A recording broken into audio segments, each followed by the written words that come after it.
Shalom, everyone. And we got a nice warm fall day here in Irving, Texas. But anyway, with today's main message, we're going to discuss, we're going to have some fun with types today. We're going to go into the story or the account of King Josiah of Judah, of how he is a type or a parallel of Yahshua. Now, one thing I've noticed when I've done studies on these types, particularly these kings, and compare them to Yahshua, they're all different. Yes, they all have similarities to one extent or another. They have some kind of similarities. But yet, what makes them also interesting is how they're all so different. And some of them have good endings, and some have, well, not so good endings. But there's still always something to learn from that. And what came to my attention when I was reviewing this is that while there is some type or parallel between Josiah and Yahshua on what Josiah did and what Yahshua did during his time on earth, a lot of it seemed to be point to a futuristic content, if you will. That's what makes this one kind of rather different. Most of it seems to be what Yahshua will do in the future. But we will still discuss both as we go along, and we will have the usual drill. If you have any questions, any comment, any relevant scriptures you'd care to share, raise your hand. I'll be glad to call on you, because I don't claim I got all of it. I'm going to let you know that right now, because I always miss. There's always something. Of course, that's because there's so much in here that time just does not permit us to go through all of it. But in any case, we read of King Josiah's account in two places in the scriptures. One place is 2 Kings 22, and then another one picks up in 2 Chronicles 34. And for the most part, what we're going to find is King Josiah did actually fairly well, except maybe toward the end. We had a few kings like that, didn't we? Because most of the good kings, even as well as they did, they faltered somewhere along the way.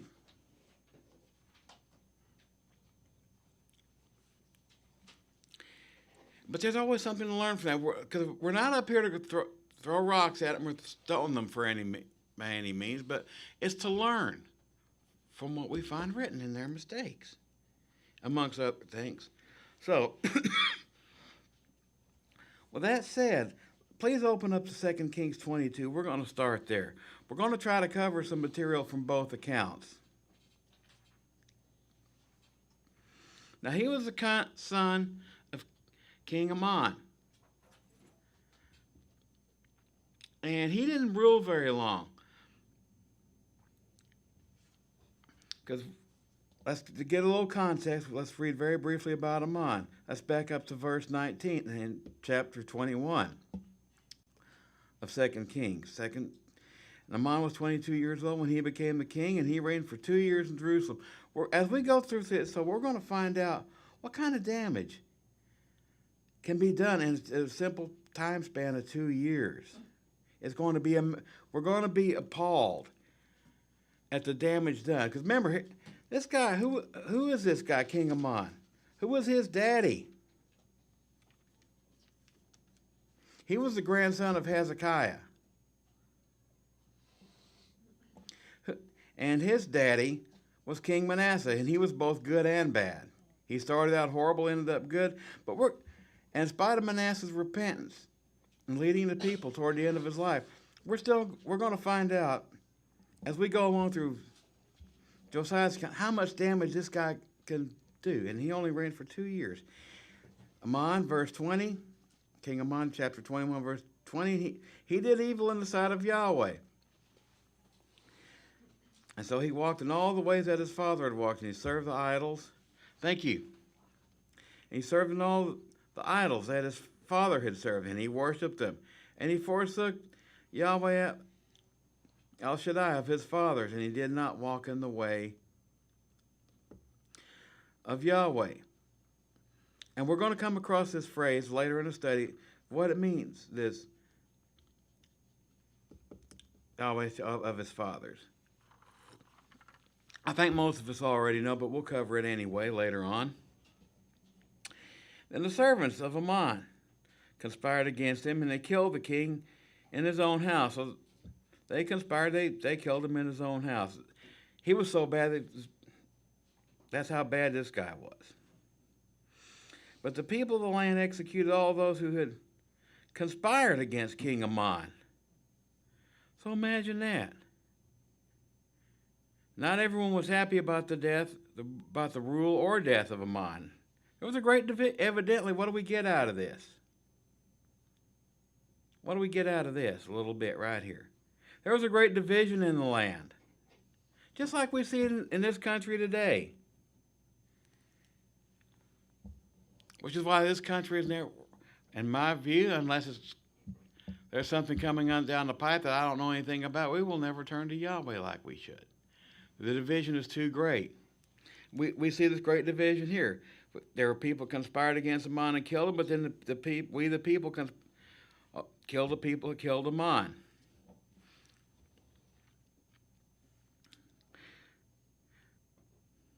Then the people of the land made his son Josiah king in his place.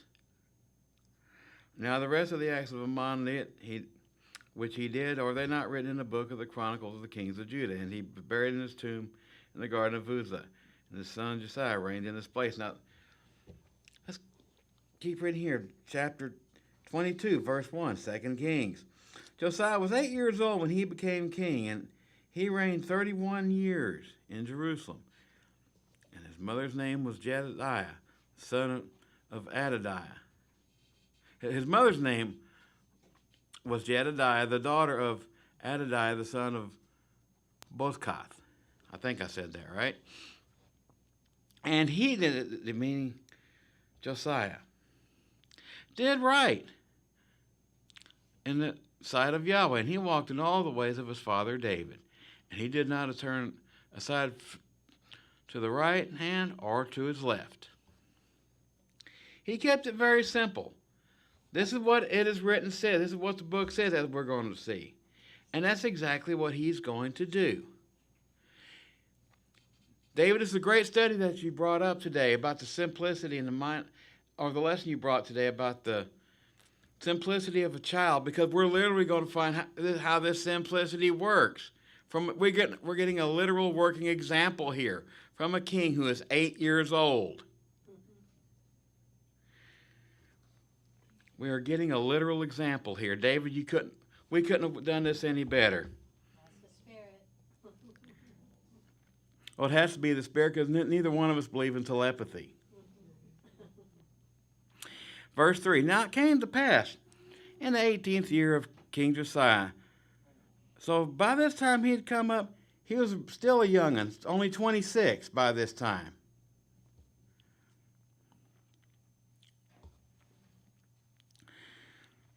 Came to pass in the 18th year of King Josiah that the king sent Shaphan the scribe, the son of Azaliah, the son of Meshullam, to the house of Yahweh, saying, go up to Hilkiah the priest, that he may count the money which had just been brought to the house, into the house of Yahweh, which the doorkeepers have gathered from the people. So evidently this is a project's been going on. Remember, he was doing something right in the eyes of Yahweh. His intent was to do a collection and repair the temple. So from right off the bat, even from a youngin', he's got this zeal for the temple. Remember, starting out, this kid's only 8 years old. Now we're getting up to where he's only 26 now. Let them deliver in the hands of those doing the work, who are the overseers of the house of Yahweh, and let them give to those who are in the house of Yahweh, doing the work to repair the damages of the house. He goes on who to give to: the carpenters, the builders, the masons, and those who buy lumber, all the stone masons. Verse 7, there are no need to be accounting made with them of the money delivered into their hands, because they deal faithfully. So he's pointing people with simple, childlike simplicity. Or David, that's what it sounds like to you? What it sounds like to me. Like mine's. Pardon? Yes, Kathy. I probably should know this, but what was going on? Was it in disrepair? It was before the captivity. Yes, it was. There was still no captivity yet. That is correct. So it just needed upkeep? Yeah, this is all the damage Amon had done to it. Oh, okay. He had damaged the. Okay. Yeah, this is what happened to it in the 2 years. Yeah. Oh, well, okay. Yeah, we're going to go on through and see. We're going to be. You got to remember, Manasseh was king before that, and he did both good and bad. And I'll refer you to back up to chapter 21 to read about his life and what all he'd done. And his parallel account, Manasseh, is in 2 Chronicles 33. You'll find out about that. Now, Manasseh was the one who had done wickedly, was taken captive, and then released and put back on the throne when he sought Yahweh from a Babylonian dungeon. And then Amon, somehow or other, of any of his sons, the worst one of the bunch, takes the throne in the person of Amon. And now we're going to see about all the damage had been done by King Amon, and the work left unfinished by Manasseh.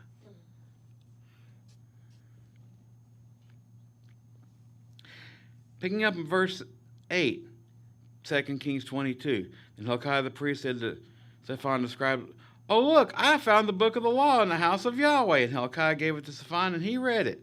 So Shaphan the scribe went to the king, bringing word, saying, "Your servants have gathered the money that was found in the house, and have delivered it to the hands of those who do the work, who oversee the house of Yahweh." And Shaphan the scribe showed the king, saying, "Hilkiah the priest has given me a book." What's this thing? He gave me this here book. Now it happened when the king heard the words of the book of the law, that he tore his clothes. He rent his clothes. And the king commanded Hilkiah the priest, the son of Micaiah, the Shaphan's scribe, saying, "Go inquire of Yahweh for me, for the people, and for all of Judah, concerning the words of his book that has been found. For great is the wrath of Yahweh that is roused against us, because our fathers have not obeyed the words of this book, to do all according to that is written concerning us." So Hilkiah the priest, Akim, Shaphan, Sion, went to Huldah the prophetess, the wife of Shalom of the son of Tikvah, the son of Harpha. Boy, these words are hard for me. The keeper of the wardrobe, she dwelt in Jerusalem in the second quarter, and they spoke with her, and she said to them, "Thus says Yahweh of Israel, tell the man who you sent to me, thus says Yahweh, behold, I will bring calamity upon this place and all its inhabitants. All the words which this book was the king of Judah has read, because they have forsaken me, and have burned incense to other mighty ones, or to other Elohim, and they have provoked me to anger with all the words of their hands." Particularly, let's remember who the previous two kings were. We had Manasseh and Amon. But as for therefore my wrath shall be aroused against this place and shall not be quenched. But as for the king of Judah, who sent you to inquire of Yahweh, in this manner you will speak to him. Thus says Yahweh of Israel, concerning the words that you have heard, because your heart was tender, and you humbled yourself before Yahweh, when you heard what I spoke against this place and its inhabitants, that they would become a desolation and a curse, and then you tore your clothes and you wept before me. So I have heard you, says Yahweh. Surely therefore I will gather you to your fathers, and you will be gathered to your grave in peace, and your eyes will not see this calamity which I will bring upon this place. So they brought back word to the king. So Yahweh was still going to carry out this sentence he had put upon the land of Judah. But they were going to receive a reprieve on account of Josiah, thank you, Kathy. Josiah the king. I read too many names. I lost count. Chapter 23, verse. Okay, first off, anyone have any question or comment so far over what we've read? Anybody? Curtis. Don't be afraid to ask or speak up. Yes, David. I know you're not. Yeah, verse 19, very interesting. The author uses it because thy heart was tender. I read the commentary, Gill's commentary says that he had a pliable heart, which was moved and he trembled towards the words. And so it's almost like, we have A child. Yeah. Yes, Kathy. The word was, spoken and he was afraid. Those that have a hard heart are not in fear of Yahweh and his words, but those of us that have a tender and pliable heart are. The proverbial heart of flesh versus the proverbial heart of stone, right?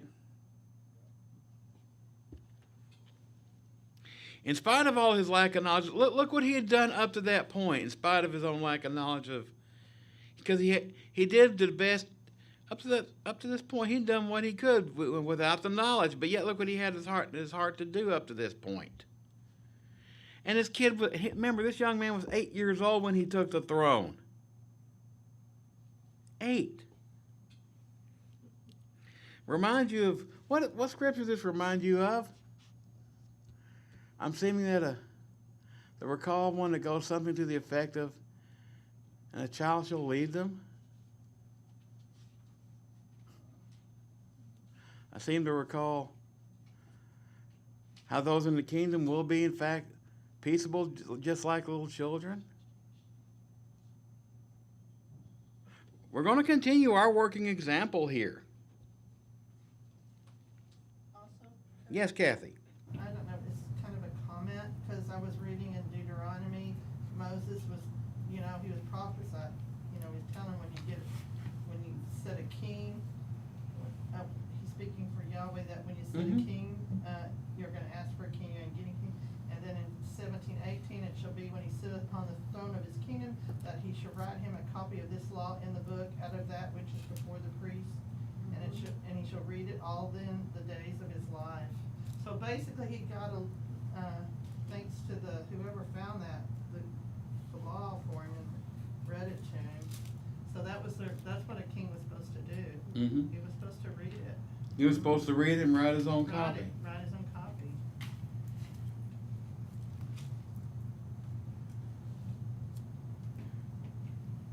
That's a lot. The first 5 books, that's a lot of writing. Well, he's Yes. only 8 years old too. Yes, here, Your Majesty, the 8-year-old. Here, my 8-year-old Majesty. Here's a copy of the law we found. That's what Yahweh said to do. That's Yeah, handwriting their That's own probably copy. why he waited until he was a little bit older. Yeah, you're right.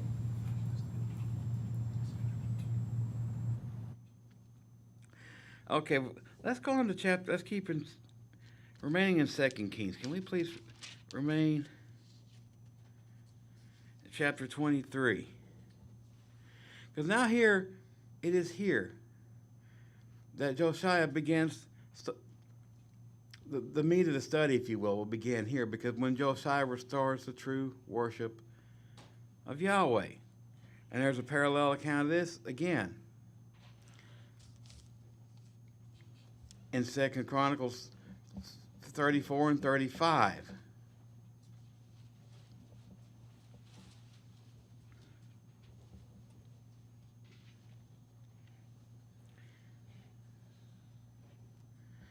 Now the king sent to them together all the elders of Judah and Jerusalem to build it, or to him. And the king went up to the house of Yahweh with all the men of Judah, with him all the inhabitants of Jerusalem, all the priests and the prophets and all the people, small and great. And he read it in their own hearing, all the words of the book of the covenant which had been found in the house of Yahweh.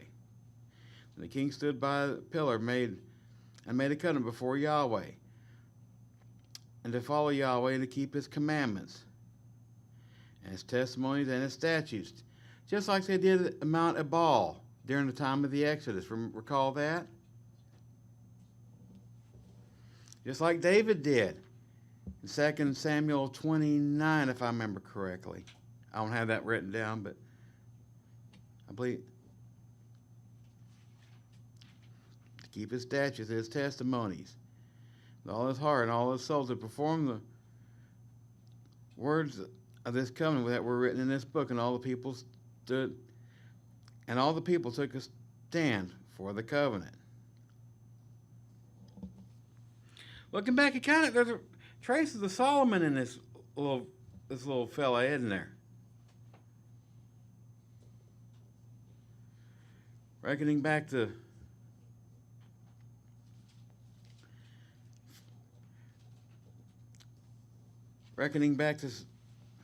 times of Solomon, when he made his prayer before Yahweh, and Yahweh answered him. And it was concerning the temple. Now, here's where this is going to get interesting. Hold your place here, and we are going to jump back to Leviticus. One of the things that Leviticus 26, please, verse 30.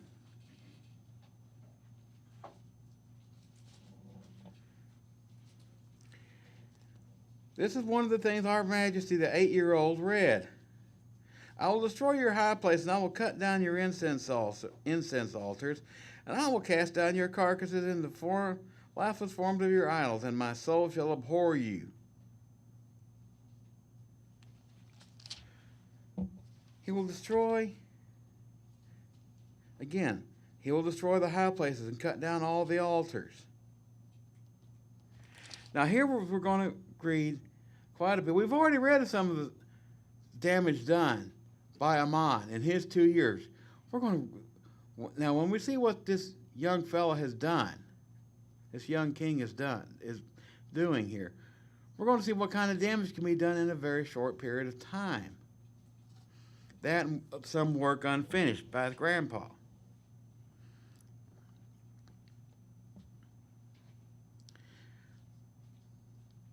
So verse 5 and verse 23. He removed the idolatrous priest of whom the kings of Judah had ordained to burn incense on the high places and in the cities of Judah who are in the high places all around Jerusalem, and those who burned incense to Baal and to the sun, to the moon, the constellations, and all the hosts of heaven.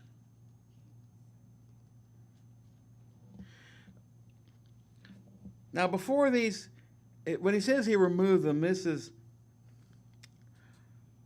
I believe, in an acronym. He didn't just remove them from Raw. He didn't tell them you're fired, pack your bags, here's a box, pack what's yours and take it and go. Anyone have an idea what this word, when he removed his idolatrous priest, what he really means here? He killed him. Yes, David.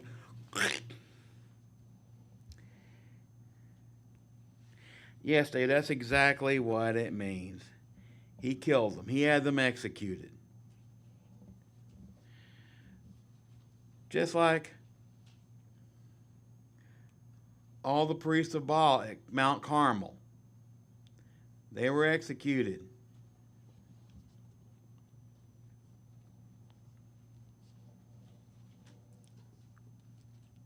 Anyone else have any question or any comment?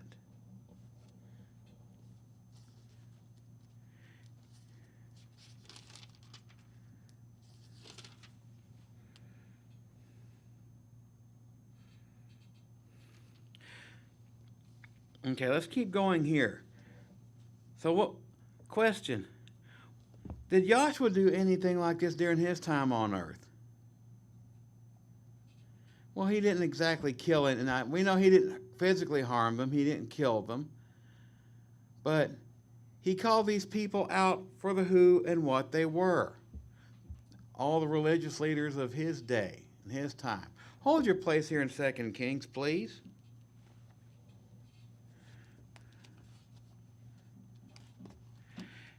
And I will refer you, amongst other places, to Matthew 23.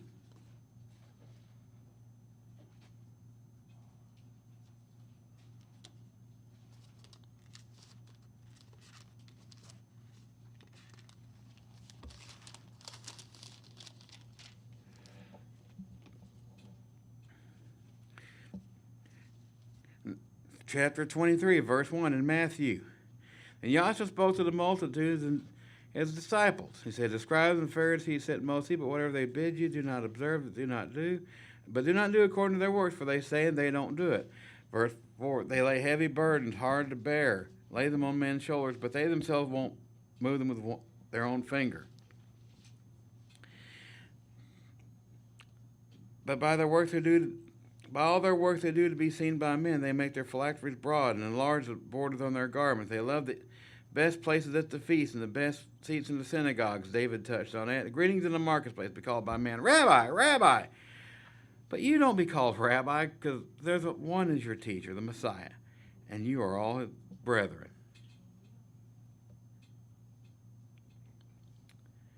Don't call anyone on earth your father, for one is your Father who is in heaven. And he goes on down. Verse 13, here's where it gets. Here's where this gets a bit more of a resemblance, at least spiritually, for what Yahshua had done. Woe to you, scribes and Pharisees, you hypocrites! You shut up the kingdom of heaven against men, for yourselves neither go in, nor do you allow those who are entering to go in. Woe to you, verse 14. Woe to you, verse 15, verse 16. Look at this. 3 or 4 verses of vote. Woe to you, woe to you, woe to you, woe to you. Blind guides, verse 16, who swear by the temple. If you swear by the temple, you say, it's nothing. But if you swear by the gold in the temple, well, he is obliged to perform it. Fools and blind, who is greater, the gold or the temple that sanctifies the gold? He makes similar comments about the altar. Fools and blind. Which is greater, the altar or the altar that sanctifies the gift? Another drop down to verse 23. Woe to you for all the things they had done. Blind guides again, verse 24. Woe to you another time. Woe to you, verse 27. Does this all this whoa, whoa, whoa, whoa, whoa, whoa? Does this remind you of any passage saying places in Revelation? I think it does. Because when we read about all the woes he's laying on the scribes and Pharisees here, this is a warning to his disciples and those who hear him. He's speaking this as a warning. He's calling these people out for the who and what they are. And when we read of this woe, woe, woe in Revelation, we're going to have angels getting busy, aren't we? He's going to be dispatching angels. And Yahshua in a different role. And his Father will have angels dispatching punishment upon the earth for what they've done, for what they're doing at that time. In John 8, he calls out the scribes and Pharisees out for being the who and what they are, the children of their father, the devil. He tells them, you do what you've seen from your father. I say and do what I've seen from my father. You do and say what you've seen from yours. He makes it very clear he's from his father Yahweh in heaven. He calls them out for being the sons of the devil, their father the devil, because his desires they want to do.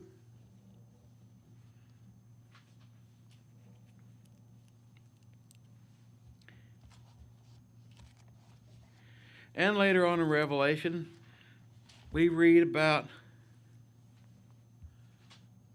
the death and destruction because of the people's unrepentance to the word of Yahweh. In spite of hearing it straight from an angel from heaven, they still won't do it. Any question or comment so far?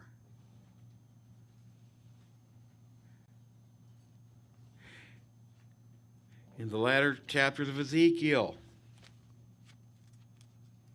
picking up from chapter 40 on to the rest of the book,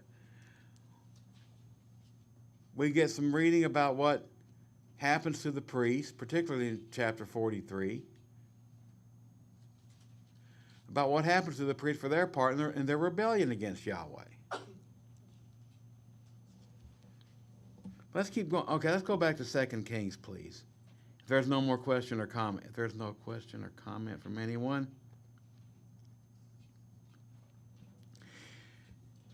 And he brought out the wooden image. Now remember as we go through this, remember what we read in Leviticus 26 about the destruction of all the altars, the worthless altars. And he brought out, verse 6, back to 2 Kings 23, and he brought out the wooden image from the house of Yahweh. Okay, so now there's a wooden image brought out from the house of Yahweh and to the brook of the Kidron outside Jerusalem, and burned it in the brook Kidron to the ground in ashes, and threw its ashes on the graves of the common people. And then he tore down the ritual booths of the perverted persons who were in the house of Yahweh, where the women wove hangings for the wooden image. So they made clothes. So they made clothes for these images, for these idols. Kind of reminds me of, if you hold your place here, of what was going on in Ezekiel 8. Of all the abominations of Ezekiel 8. Because remember, what were some of these? He just fast forwarding mentioned these images and all the fancy attire these women had started up for them. On the inside, in Ezekiel 8, we get references to the weeping of Tammuz. Let's turn to Ezekiel 8 very briefly. Hold your place in 2 Kings, please. Ezekiel 8.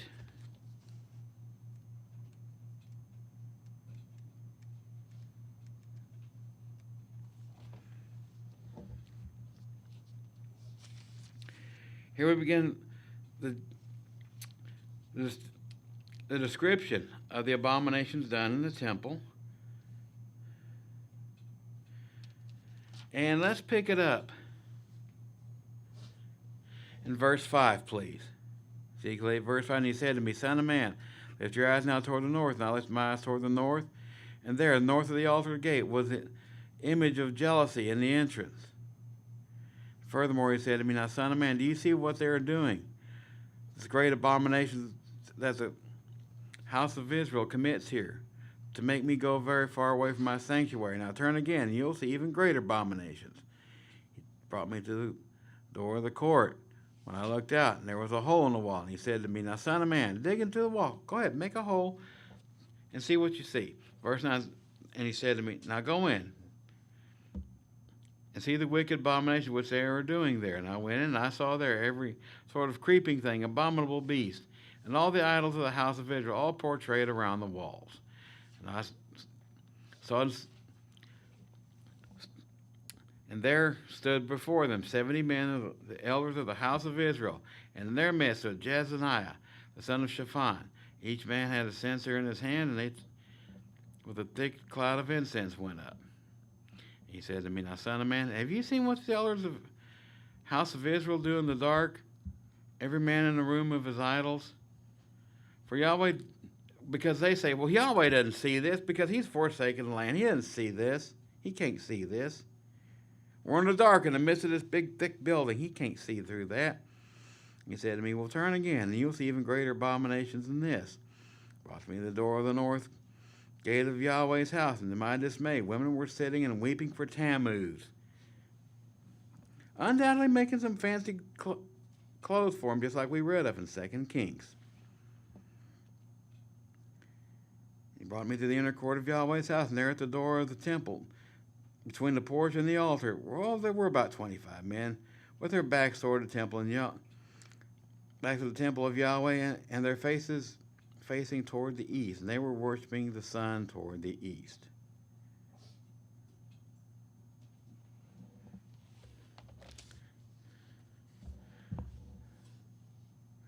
Let's go back to 2 Kings, please. So he tore down the ritual booths of the women making fancy duds for the idols, for Tammuz. He brought all the priests from the cities of Judah and defiled the high places where the priests had burned incense, from Geba to Beersheba. Now, when he says he defiled these places, what does he mean?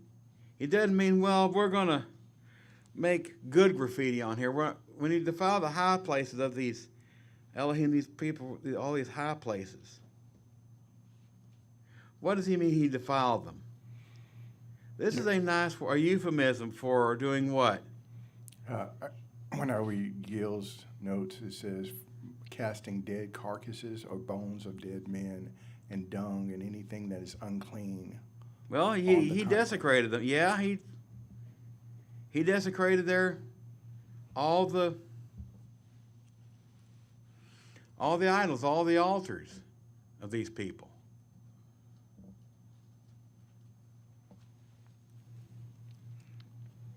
That these people had built up. He desecrated them. Just like Yahweh acting through Yahshua in the past had desecrated the idols of the Pharaoh, desecrated all the mighty one, the false deity of Egypt, didn't they? The lice, the frogs, all that. He desecrated that when he poured out his judgment against them. Anyone, question or comment?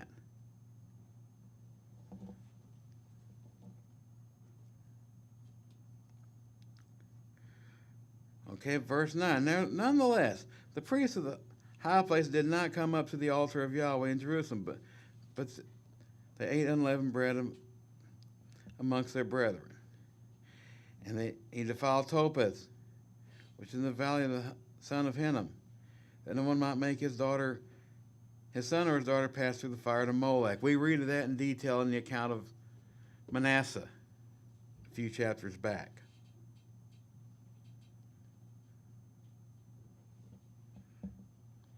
Then he removed the horses that the kings of Judah had dedicated to the sun at the entrance of the house of Yahweh by the chamber of Nathan-Melech. Remember some of the descriptions we read of about in Ezekiel 8? And he burned the chariots of the sun with fire. Well, they were dedicated to the sun, so okay. Oh, the sun's made out of fire. Well, let's just burn it up.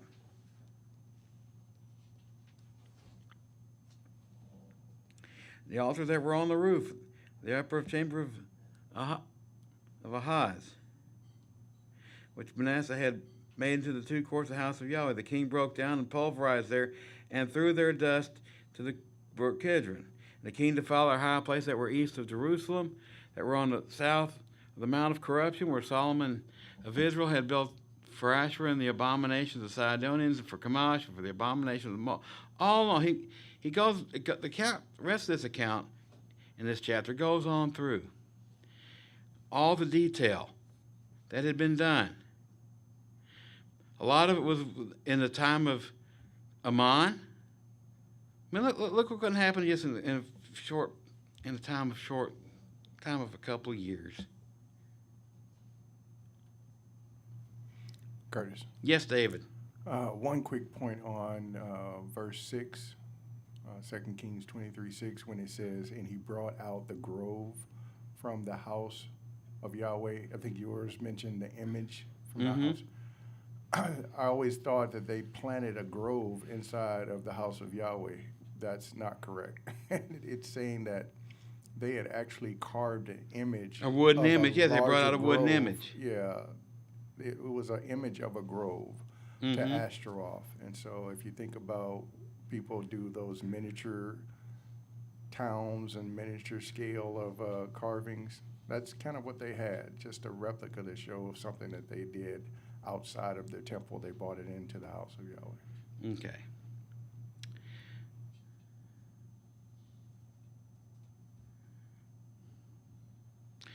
Verse 19, now Josiah had also taken away all the shrines of the high places that were in the cities of Samaria, which the kings of Israel had made to provoke Yahweh to anger, and he did so according to the deeds that he had done in Bethel. Verse 20, now here's where we takes away the guesswork from verse 5 about removing the priests. He executed all the priests of the high places that were there, and on the altars he had burned the men's bones on them. And he returned to Jerusalem. He executed them and burned them to ashes.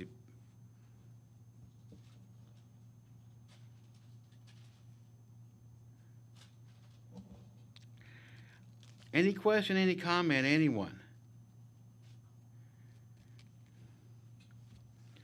So we see Josiah taking a very active part in carrying out Leviticus 26:30. In this case, undoubtedly, Josiah is acting by the Spirit, by the prompting of who? If he's got it in his heart to do everything Yahweh said, to get rid of all this stuff. He evidently was moved by Yahweh. Evidently was acting out of that heart to get rid of all this stuff. With simplicity, what would the simplicity of a child tell someone like Josiah or anyone else? There's no place for this stuff, so we get rid of it, right? We don't get complicated about it. We don't do diversity training to make sure every being is included, right? That every false name is included, right?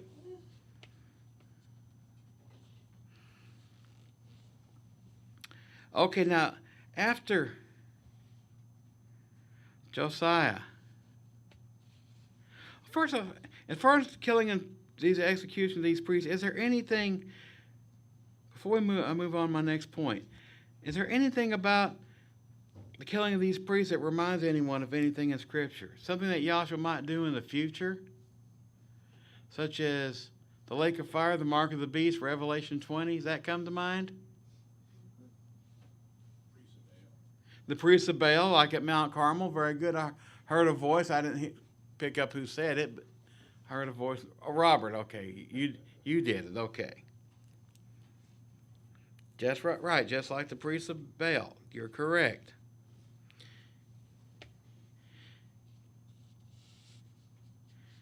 And just like the order of the scribes and the Pharisees, they were all destroyed at 70 AD with the destruction of the temple, wasn't it? We get an interesting little pattern. Like I said, when we study the types here, they all got certain commonalities, but yet they all got their differences. Okay, so he's done all this, and he's turned the altars, he's torn down all the altars.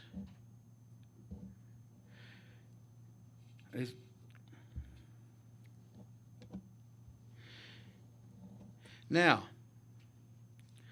what's the first order of business after Josiah completes all this mission of clearing the land, getting rid of all the idols? Passover. Very good, Kathy. Let's keep Passover. Okay, good. Now let's keep Passover. The king commanded all the people, let's keep Passover to Yahweh your Elohim, because it's written in the book of the covenant. You mean there's no debate about, well, it's been fulfilled and we don't know if it's not appropriate for the modern day Christian to keep it and all this. There wasn't any debate. He just said, okay, good. We got rid of what we've cleaned out the land. Yahweh's going to hear us now. Good. Now let's keep Passover.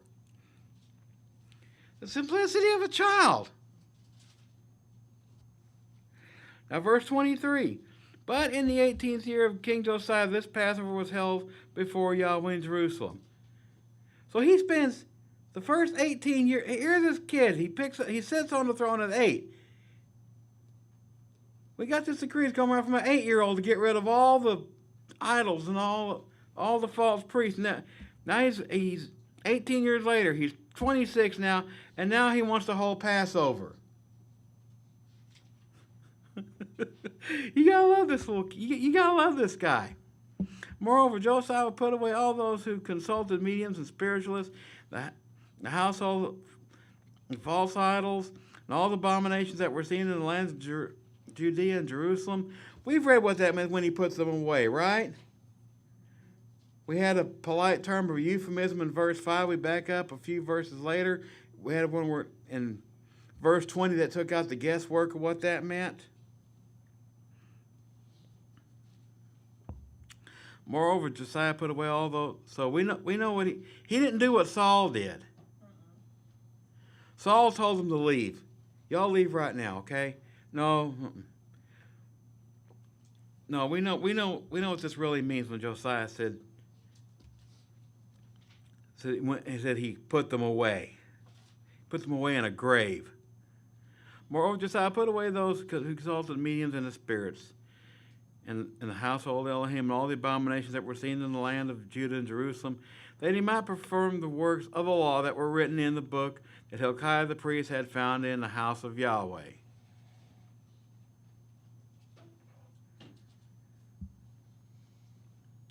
And now before him there was no king like him, who turned to Yahweh with all his heart and all his soul and all his might, according to all the law of Moses. Nor after him did any arise like him.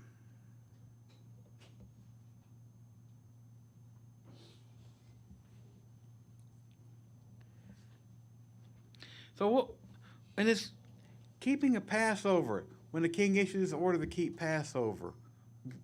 Can anyone think, according to a prophecy concerning Yahshua, returning King of Kings and the high priest of Melchizedek, when he comes in and settles his affairs, takes care of business, if you will, what's going to be the first order of business? I'll give you hints. Zechariah 14. It's in Zechariah 14. Hold your place.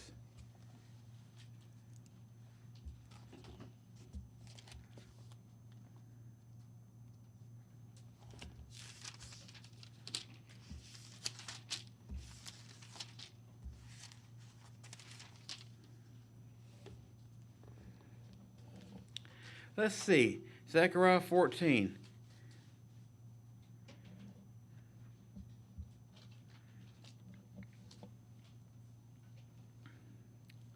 Let's pick it up.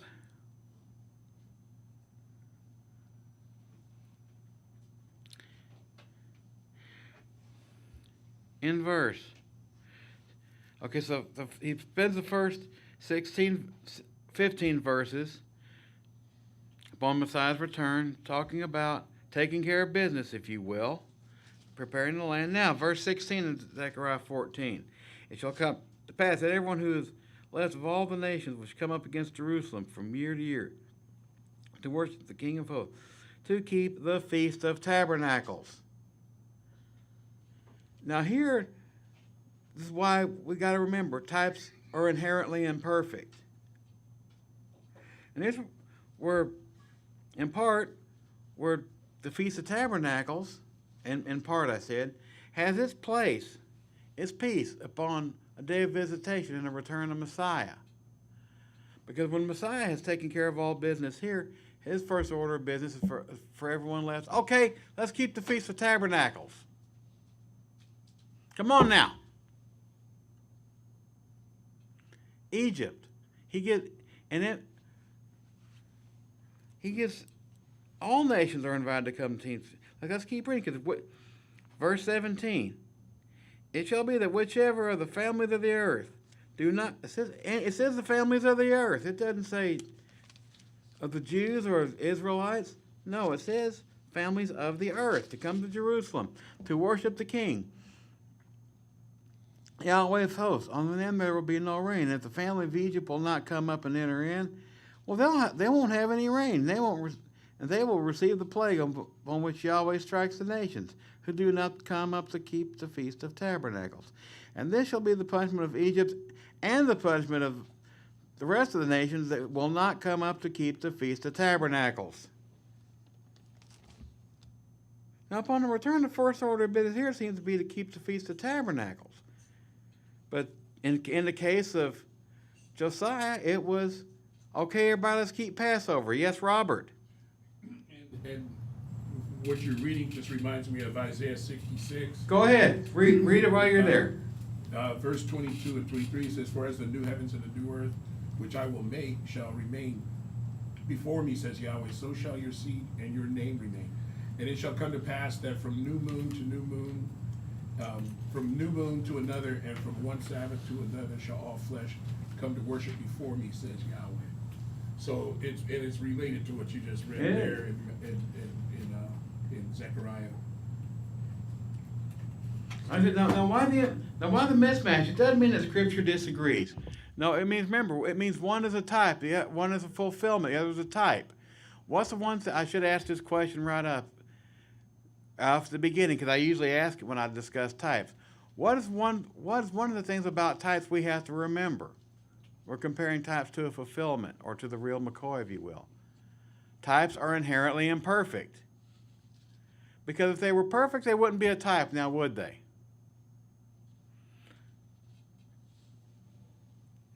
But I mean, when he says, okay, everybody, come on, let's keep Passover now.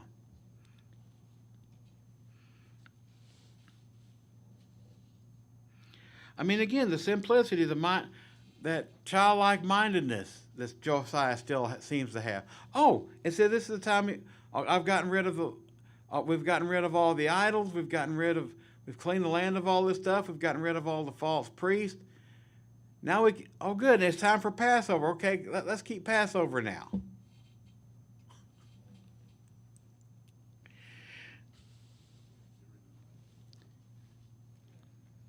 Yes, Raquel.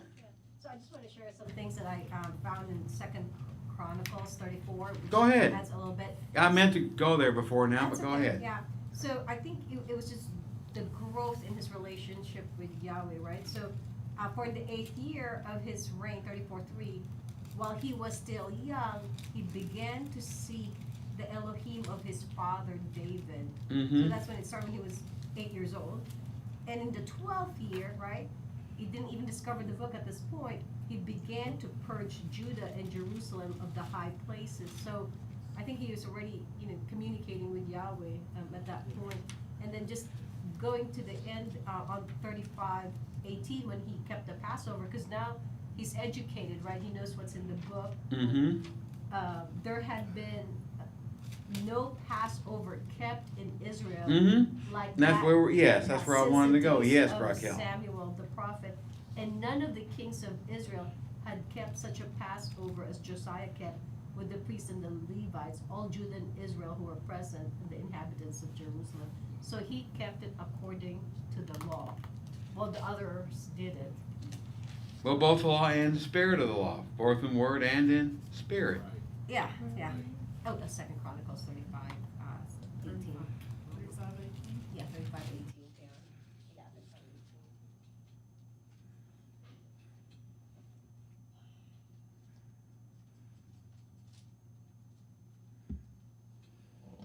Because in chapter 35, I kind of meant to go there before now, but let's go ahead and go, while we're still in 35, let's go ahead and go there. Josiah kept the Passover unto Yahweh in Jerusalem, and they slaughtered the Passover lambs on the 14th day of the month. And he set the priests in their duties and encouraged them for the service in the house of Yahweh. How does that remind us of Yahshua in any way, shape, form, or fashion? Whether of anything he did during his time on earth or in the future, waiting to be fulfilled. Well, he informed them. I'll give you a hint. One answer is in David's study. He told them he informed them that they would indeed be kings over each of the 12 tribes of Israel, correct? He told his disciples that.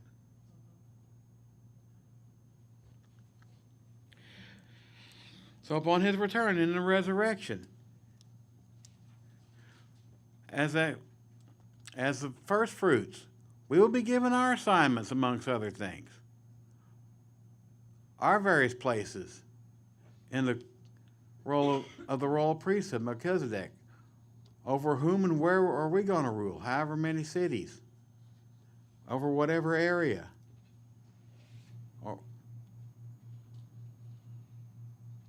When the kingdom rolls out, all of us will be given ours.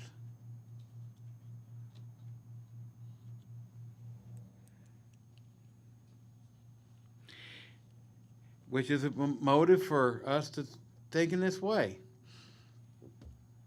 We shouldn't seek to be the greatest, but be the greatest we can be. Be the best servant we can be. And it's whatever that means, right?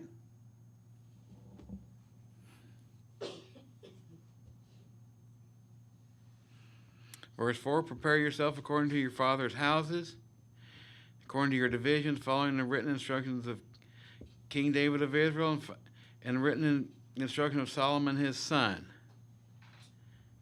He lays down, verse 5 lays down the duties of the priest.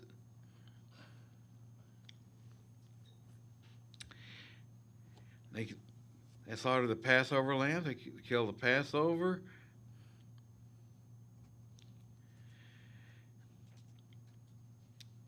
Verse 12, let's do a little fast forward. And they remove the burnt offerings that they might give them to the divisions of their father's houses and the lay people, and to offer up to Yahweh as written in the book of Moses, and as they did it with the cattle.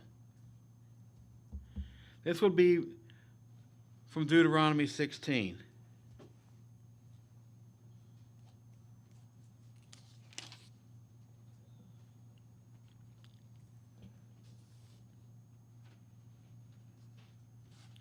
And let's fast forward a little bit to verse 16. All the service of Yahweh was prepared on that same day to keep the Passover and to do burnt offerings on the altar of Yahweh according to the command of King Josiah. And the children of Israel who were present kept the Passover at that time, the Feast of Unleavened, for 7 days. There had been no Passover kept in Israel like that since the days of Samuel the prophet. None of the kings of Israel had kept such a Passover as Josiah had kept, with the priests and all the Levites, all Judah and Israel who were present, and the inhabitants of Jerusalem. In the 18th year of the reign of Josiah, the Passover was kept. So remember, he'd accomplished all this by the age of, he'd started his reign by the time when he was 8. It's the 18th year. He's only 26. What a reformer. And he had 3 sons, right? Yeah, I believe, yes, I believe he did. Yes, Kathy. That was quick. Not playing. So as we see, much of what we see in this study, look, in terms of comparing Yahshua and Josiah, or just Josiah to Yahshua, a lot of the type seems to be looking forward, doesn't it? Not all of it, but the bulk of it seems to be looking forward.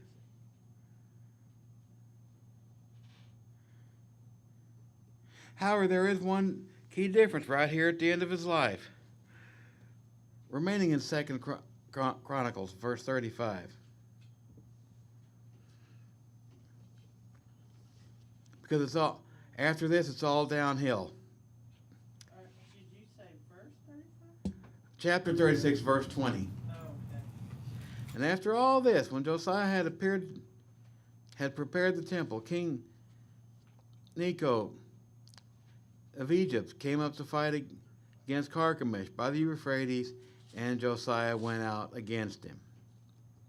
Where are you, 36? Chapter 36. 35. 35. Did I say 36? 35. I'm sorry. Did I say 36? I'm looking across the page wrong. I'm sorry. Chapter 35, verse 20. I'm looking across the page wrong. But he sent messenger to him saying, What have I to do with you, king of Judah? He said, I didn't come to fight against you this day, but against the house which I have a war. For Elohim commanded me to make haste. Now, you refrain from your meddling with Elohim, who is with me, lest he destroy you. This is the warning he gets from the king of Egypt. Even he knows at this time that Yahweh is with him.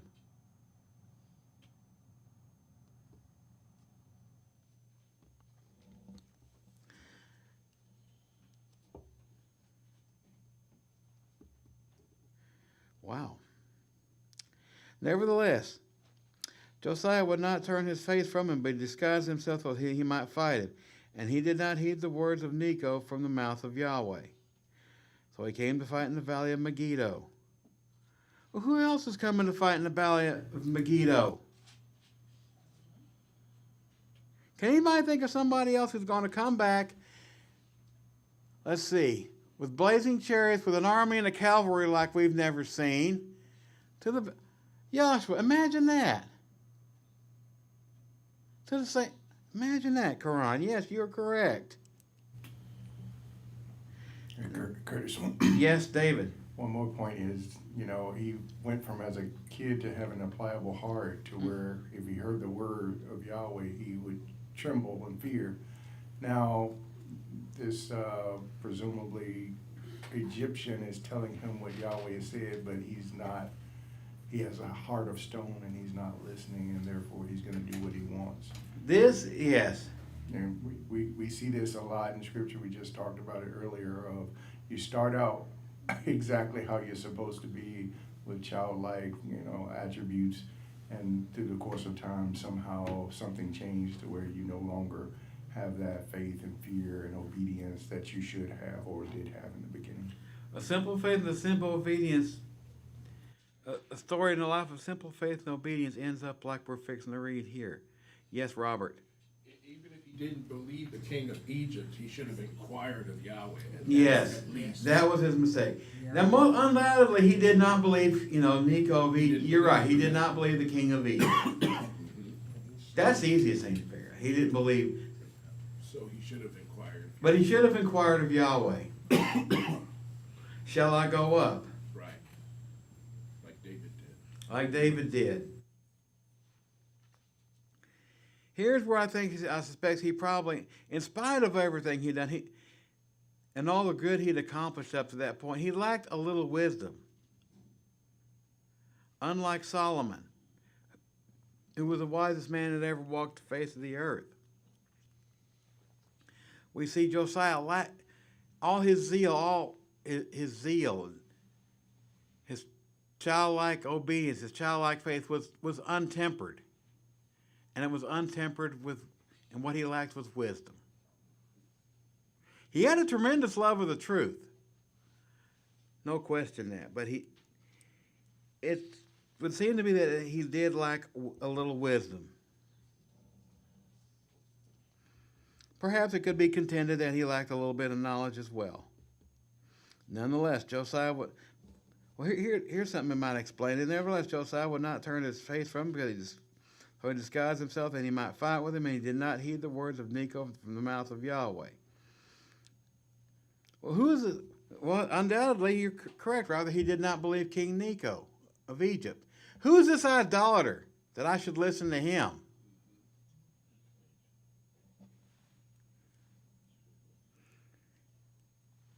The oppressor of my people in times past. Let's teach him a lesson, maybe. And the archers shot King Josiah, and the king said to his servants, "Take me away, for I am severely wounded." Tell me, who else got shot by an arrow in battle? I can't hear you, David. Speak up. Was it Saul? I can't remember. Saul was one. He was killed. Saul. I'd forgotten about Saul. Very good. He was killed by the Philistines. How about King Ahab?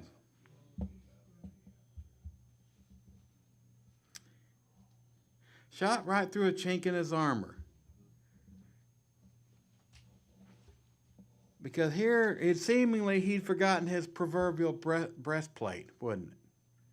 When we read of the whole armor of Yahweh in Ephesians 6. The breastplate that would protect the heart. Isn't that what a breastplate's supposed to do?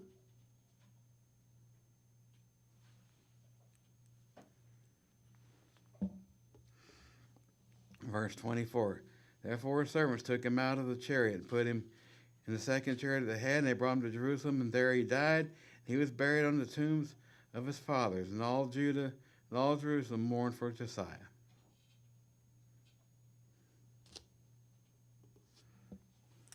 However, Yahshua returning,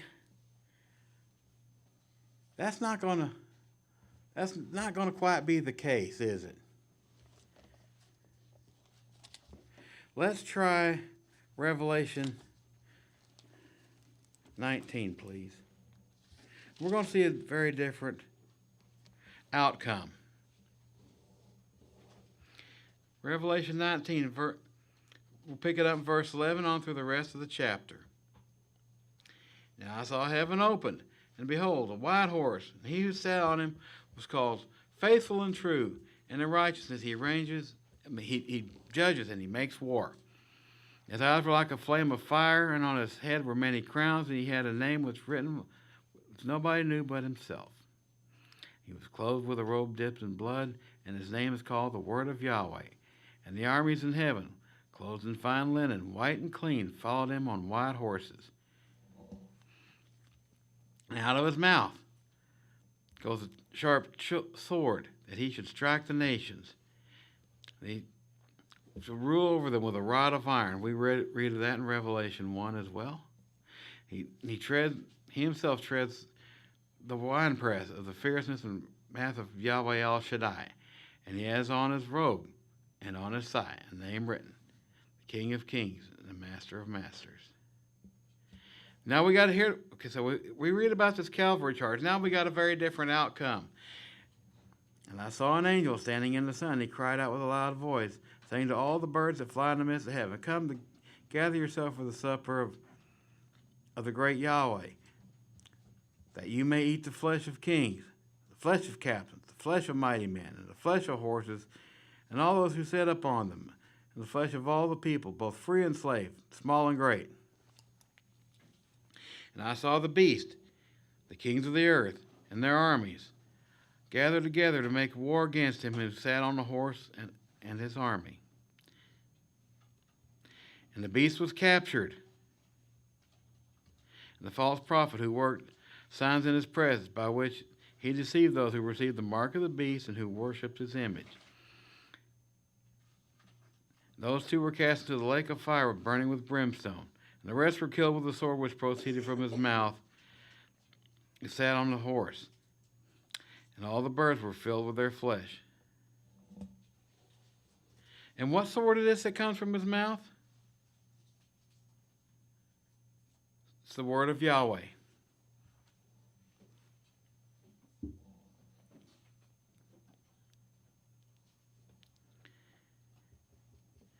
Anyone have any question or comment before we close? Yes, Raquel. So the name Josiah, I think, means whom Yahweh healed. How do you think that pertains to his life? His name, the meaning is the same. Whom Yahweh healed, or Yahweh heals. Maybe it's the healing of the worship. I don't know. Well, he did a lot to heal up spiritually the land of Judah. I mean, look at the. Remember what we read? Look at all the damage his daddy had done in his short reign.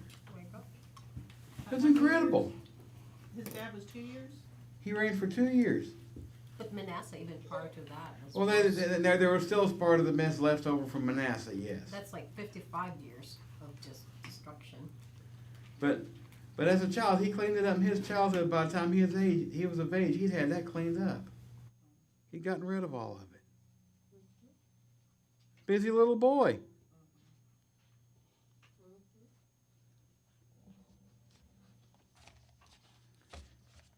Anybody else?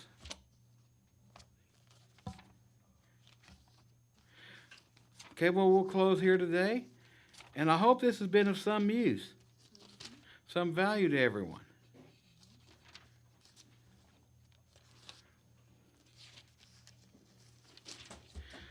And we'll be back this time next week, and we will have Johan's. I had to think a second. Johan's up. Yeah, we have Johan's up for the study at 1, and then Dennis Martin to follow.